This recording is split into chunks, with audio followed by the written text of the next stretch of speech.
Well, the role some women in the Army could play in future missions may drastically change.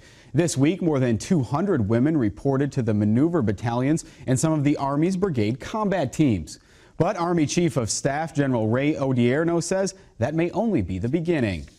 Female soldiers make up about 16% of the Army.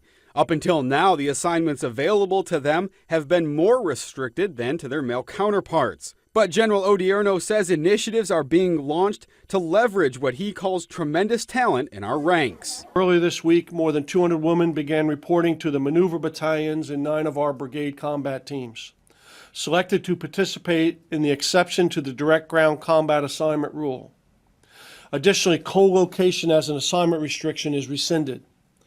This revision will result in the opening of 6 military occupational specialties and 80 units, more than 13,000 positions to women. In February, a Defense Department report to Congress outlining the assignment policy changes included a vision statement that said the department is committed to removing all barriers that would prevent service members from rising to the highest level of responsibility that their talents and capabilities warrant.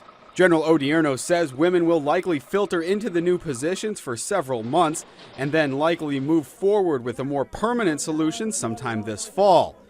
The question at that point, General Odierno says, is what other opportunities should be made available to women.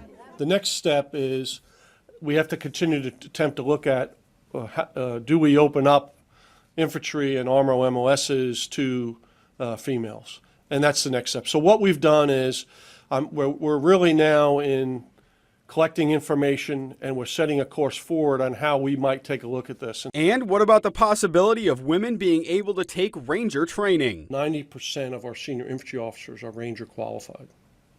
So if we determine that we're going to allow women to go into infantry and be successful, they are probably at some time going to have to go through Ranger school. We have not made that decision yet, but it's a factor that I've asked them to take a look at. Now, a recommendation is expected to be made to Defense Secretary Leon Panetta no later than November.